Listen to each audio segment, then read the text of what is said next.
당뇨가 심해지고 있다는 것을 어떻게 알 수 있냐면 우리 몸은 작지만 아주 분명한 신호들을 보내고 있습니다. 빵은 사람의 식욕을 강하게 자극합니다. 이런 작은 허용이 반복되면 어느새 이게 습관이 되고 혈당 관리가 흔들리기 시작합니다. 처음부터 빵은 피한다 이런 기준을 정해두면 역시 그 유혹에서 쉽게 빠져나올 수 있습니다. 가급적이면 끊는 게 좋은 음식. 세 번째는 입니다. 안녕하세요. 오징어 약사 TV를 운영하고 있는 현직 약사이자 유튜버 김선영이라고 합니다. 이번에 유튜브에서 많은 사람들이 궁금해하시고 도움을 받았다고 한 혈당 관련 정보를 정리해서 오징어 약사의 혈당 블로킹이라는 책을 썼습니다. 당뇨가 심해지고 있다는 것을 어떻게 알 수 있냐면 가장 확실한 것은 직접 혈당을 측정하는 것입니다. 그런데 혈당 측정은 바늘로 손끝을 찔러 피를 뽑아야 하는 매우 번거로운 과정이라서 사람들이 잘 실천하지 못하세요.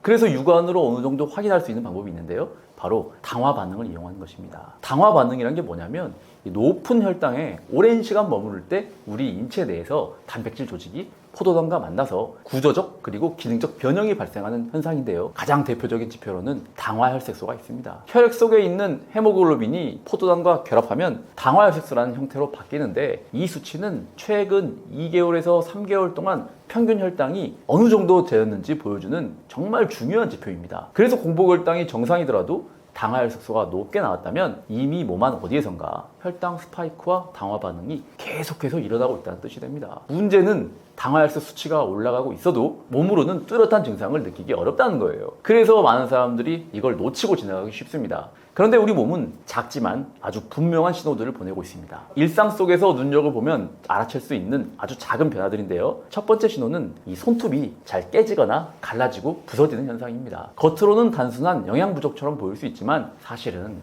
혈당이 높아지면서 손톱을 구성하는 단백질이 당화돼서 그 구조가 약해진 거로 볼 수 있습니다. 이런 경우 손톱이 쉽게 부서지거나 얇아지는 변화를 겪게 됩니다. 그리고 두 번째 신호는 바로 몸매 변화입니다. 복부는 점점 나오고 팔다리는 점점 가늘어지는 이른바 E형 체형이 대표적입니다. 이런 변화는 인슐린 저항성이 심해질 때 나타나는데요. 우리 몸의 세포는 포도당이 충분히 있어도 이를 제대로 활용하지 못해 결국 에너지가 부족한 일종의 기아 상태에 놓이게 됩니다. 세포는 이 부족한 에너지를 채우기 위해 포도당이 아닌 다른 연료를 찾게 되는데 가장 먼저 사용하는 것이 바로 지방입니다. 내장 지방을 분해해 에너지원으로 사용하려 하지만 당뇨 상태에서는 대사 기능이 제대로 작동하지 않아 지방을 충분히 연소시키지 못합니다. 결과적으로 분해된 지방은 에너지로 사용되지 못하고 다시 복부로 와서 쌓이게 되는데요. 여기에 더해 활용되지 못한 포도당까지 지방으로 전환되어 축적되면서 복부 비만이 점점 더 심해집니다. 그리고 지방 사용이 어려워지면 그 다음 연료로 그땐 단백질, 즉 근육을 분해해서 사용하기 시작합니다. 근육이 줄어들고 체력도 떨어지고 팔과 다리가 점점 가늘어지는 E형 체형으로 변하게 되는 거죠. 이런 변화는 단순한 체형 문제가 아니라 몸 안의 에너지 대사가 이미 비정상적으로 돌아가고 있다는 중요한 신호입니다. 공복혈당이 정상이라면 안심하고 계시는 분들이 많을 수 있는데요. 사실 공복혈당이 정상이면서도 당뇨병이 이미 진행되고 있는 경우가 상당히 많습니다. 이른바 숨은 고혈당이라는 건데요. 이런 상태를 알아차리는데 가장 중요한 방법 중 하나가 바로 식후 1시간 혈당을 측정해 보는 겁니다. 우리는 하루 대부분의 시간을 공복 상태가 아니라 식후 상태로 보냅니다. 그래서 식후 혈당이 얼마나 오르느냐가 건강에 훨씬 더 큰 영향을 줄 수 있습니다. 특히 혈관 건강에 가장 부담을 주는 건 공복혈당보다 식후 혈당 스파이크입니다. 혈당이 갑자기 치솟는 순간 혈관 내벽이 손상되고 염증 반응이 증가하면서 장기적으로는 심혈관 질환이나 치매, 당뇨합병증으로 이어질 수 있습니다. 그런데 이 식후혈당 스파이크는 공복혈당만으로는 잘 드러나지 않습니다. 직접 식후혈당을 측정해봐야 확인할 수 있는 문제입니다. 특히 식후 1시간 혈당이 160을 넘는다면 이미 혈당 조절에 문제가 시작된 신호일 수 있고 180을 넘는다면 혈관 손상 위험까지 고려해 보셔야 합니다. 그래서 식후 1시간 혈당은 당뇨를 조기에 발견하고 예방하는데 가장 중요한 지표 중 하나입니다. 다음과 같은 분들은 꼭 한 번쯤 식후 혈당 재보시는 게 좋은데요. 첫 번째는 당화혈색소는 정상인데 피로가 잘 쌓이는 분들, 두 번째는 식후에 졸음이 쏟아지거나 두근거림이 잘 생기시는 분들, 세 번째는 뱃살이 쉽게 찌는 체형을 가진 사람들, 네 번째는 가족 중에 당뇨병 병력이 있는 분들. 공복혈당만 보고 안심하지 마시고요. 이런 네 가지 사항에 있는 분들, 진짜 중요한 건 식후 혈당이니까요. 그 중에서도 식후 1시간 혈당 잘 중요하게 체크 잘 하시고 지금 한번 재보시면 생각보다 빨리 몸의 변화를 발견하실 수 있으실 겁니다. 제가 당뇨 직전까지 갔다가 돌아온 것이 여러 가지 요인이 있는데 그 중에 뭐 정말 중요한 거를 다 꼽을 수 있지만 핵심적인 것만 좀 요약해서 알려드릴게요. 저는 한때 당뇨병 전 단계에서 당뇨 진단 직전까지 갔던 적이 있습니다. 그런데 지금은 다시 정상 수치로 돌아왔고 그 상태를 꾸준하게 유지하고 있습니다. 많은 분들이 어떻게 그게 가능하나요? 라고 물어보시는데 사실 특별한 약을 먹거나 극단적인 식단을 한 건 아닙니다. 핵심은 일상생활에서 실천 가능한 3가지 원칙을 꾸준히 지킨 것이었습니다. 첫 번째는 식사법을 거꾸로 바꾸는 것이었습니다. 탄수화물부터 먹는 습관을 단백질, 지방, 식이섬유를 먼저 먹는 방식으로 바꿨습니다. 이렇게만 해도 식후 혈당의 상승 속도가 확실하게 완만해집니다. 음식의 순서를 바꾸는 것이지만 혈당에는 큰 차이를 만들어줍니다. 그런데 여기서 중요한 것은 이 과정이 사실 굉장히 귀찮고 한두 번은 할 수 있는데 계속하기가 어려워요. 왜냐하면 평생 동안 축적된 관성 때문인데요. 그걸 극복하려면 최대한 방법이 쉬워야 됩니다. 그래서 거꾸로 식사법을 간단하게 압축해서 단백질, 지방, 식이섬유를 모두 한 그릇에 담고 거기에 유기농 사과식초 물에 희석해서 식사 전에 유기농 사과식초도 먹고 보울에 들어있는 샐러드 다 먹고 아침 식사를 합니다. 이 방법은 너무 쉬워서 집에서 조력자가 도와주면 특별한 노력 없이도 평생 지속할 수 있는 최고의 혈당관리 식사법이라고 제가 말씀드리겠습니다. 두 번째는 식후 1시간 혈당이 160을 넘지 않게 조절하는 것이었습니다. 식사를 한 뒤 직접 혈당을 재면서 어떤 음식에서 혈당이 급격하게 오르는지 확인했고 그 데이터를 바탕으로 제 몸에 맞는 식단을 조금씩 조정해 갔습니다. 어떤 음식을 줄이고 어떤 조합이 괜찮은지를 체감하면서 배우게 되었고 제 몸이 감당할 수 있는 탄수화물 허용량을 찾았습니다. 그래서 그 뒤로는 혈당을 굳이 측정하지 않더라도 혈당 스파이크가 나오지 않게 식사를 할 수 있게 되었습니다. 그리고 세 번째는 규칙적인 유산소 운동이었습니다. 식후 혈당을 안정시키기 위해 식후 20분쯤 가볍게 걷거나 하체를 사용하는 스쿼트를 실천했고 그것보다 더 큰 효과를 느낀 건 식사 전에 유산소 운동을 꾸준히 했을 때였습니다. 식사 전에 운동을 하면 같은 음식을 먹어도 혈당이 덜 오르는 것을 직접 확인할 수 있습니다. 특히 아침이나 점심 전에 30분 정도 걷거나 가볍게 뛰는 습관을 들이면서 하루 전체 혈당 흐름이 훨씬 부드러워졌는데요.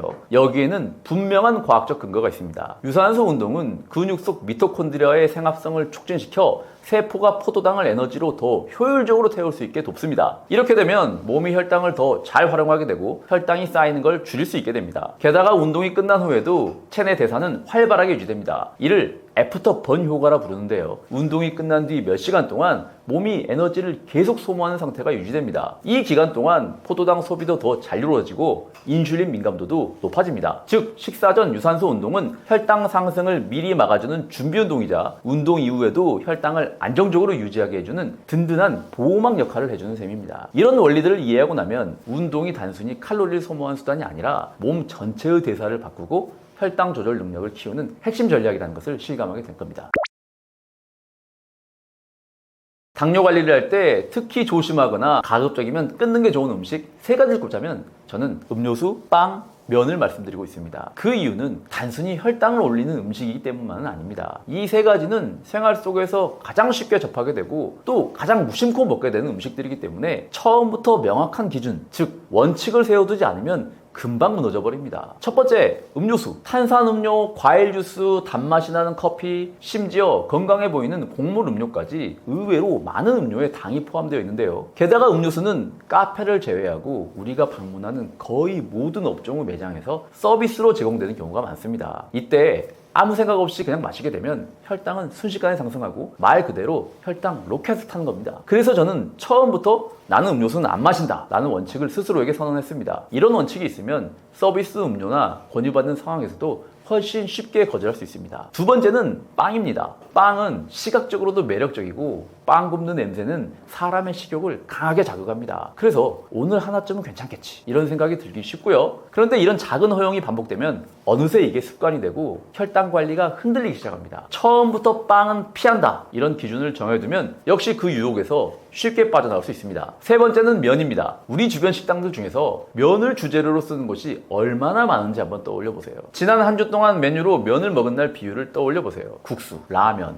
우동, 파스타, 냉면, 심지어 분식집 대부분 면 중심입니다. 사실 이런 음식들을 메뉴에서 제외하면 먹을 수 있는 음식의 범위가 정말 좁게 줄어드는데요. 그런데 그런 불편함에도 불구하고 밀가루 음식을 섭취하고 나서 발생하는 혈당 스파이크를 생각하면 그 정도 불편함은 충분히 감수할 수 있습니다. 이런 측면에서 나는 면 요리는 웬만하면 먹지 않는다 라는 원칙을 미리 정해두는 게 편합니다. 이 세 가지 음식에 대해 사전에 명확한 기준을 세우고 그 기준을 스스로에게 인식시키는 것이야말로 당뇨 관리의 지속 가능성을 높이는 핵심 전략입니다.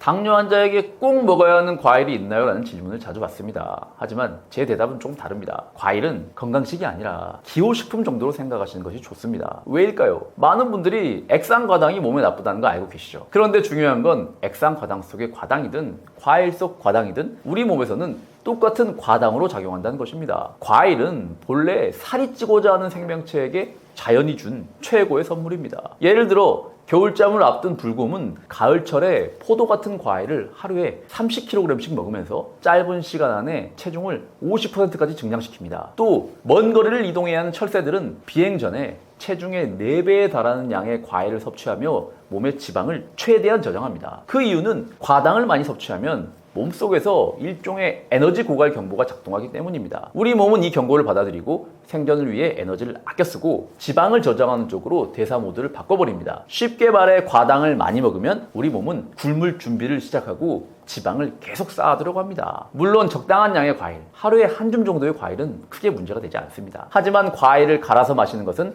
혈당 관리 측면에서 매우 불리합니다. 섬유질이 파괴되고 흡수 속도가 빨라지면서 혈당이 더 빠르고 강하게 올라가기 때문입니다. 따라서 당뇨를 관리하고 싶다면 과일은 꼭 챙겨 먹어야 하는 필수식품이 아니라 조금씩 기호식품 정도로 여기는 것이 훨씬 더 현명한 접근입니다. 앞으로 당뇨와 관련해서 딱 한 가지 꼭 기억하실 게 있다면 그건 바로 하루하루 숫자에 너무 흔들리지 말고 방향을 믿고 꾸준히 가는 것입니다. 많은 분들이 이렇게 물어보세요. 어제 공복혈당 110이었는데 오늘은 125예요. 이거 큰일 난 거 아닌가요? 이런 질문 정말 자주 듣습니다. 하지만 혈당은 원래 하루에도 수치가 왔다 갔다 할 수 있습니다. 잠을 잘 못 잤다거나 스트레스를 받았다거나 전날 평소보다 좀 늦게 먹었다거나 하는 이 작은 변수들에도 영향을 받을 수 있습니다. 중요한 건 그 하루의 수치가 아니라 전체적인 흐름과 방향성입니다. 제가 알려드린 방식대로 식사 순서를 조절하고 식후 혈당을 관리하고 꾸준히 유산소 운동을 한다면 속도는 조금 느릴 수 있어도 분명히 좋아집니다. 혈당 관리라는 건 단거리 경주가 아니라 시간과의 싸움입니다. 중간에 잠깐 흔들린 날이 있어도 크게 봤을 땐 방향만 잘 잡고 있다면 몸은 분명히 바뀝니다. 그러니 오늘 수치에 너무 낮아가지 마시고 꾸준히 그리고 믿고 따라와 주세요. 느리지만 반드시 좋아지는 변화, 실제로 많은 분들이 경험했고 여러분들도 그렇게 되시리라고 장담합니다. 칼로리보다 혈당을 먼저 잡아야 합니다. 당뇨 환자가 아니시더라도 미리미리 준비해서 나쁠 건 없습니다. 저는 지난 6년 동안 유튜브를 통해 현직 약사로서 가장 쉽고 검증된 방법으로 작은 변화부터 실천해도 확실하게 효과를 낼 수 있는 방법들을 전달해 왔습니다. 그 핵심 노하우를 모아 한 권의 책으로 만들었는데요. 그게 오징어 약사의 혈당 블로킹입니다. 저는 혈당 스파이크를 막는 4가지 방패를 혈당 블로킹이라고 이름 붙였는데요. 혈당 관리는 딱 4가지만 기억하시면 됩니다. 식습관, 운동, 수면, 영양제. 이 4가지에 대한 핵심 정보를 이 책에 자세하게 담았습니다. 제가 당뇨 전 단계에서 약 없이 정상인이 되었기 때문에 어떤 목표를 세워야 할지, 그리고 그 목표를 어떻게 달성할지, 그리고 3달 후 어떻게 변했는지도 여러분들 스스로 확인할 수 있는 그 도구들 역시 이 책에 자세하게 제가 적어놨습니다. 그게 바로 이 혈당 펜타곤이라는 도구인데요. 이 혈당 펜타곤을 활용해서 여러분들이 지금 어떤 상태에 있으시고 그 상태를 어떻게 바꿀 수 있는지 구체적인 팁을 책에 다 담아놨습니다. 학자가 쓴 지루한 이론서가 아니라 현장에서 수많은 사람들을 교정시켜드리고 또 제 자신을 직접 건강하게 만든 방법들로 실전 지식의 엑기스만 모았습니다. 여러분들의 건강 여정에 제가 든든한 동반자가 되겠습니다. 고정 댓글을 확인하시면 오징어 약사 혈당 블로킹에 대해서 자세히 확인할 수 있으실 겁니다. 감사합니다.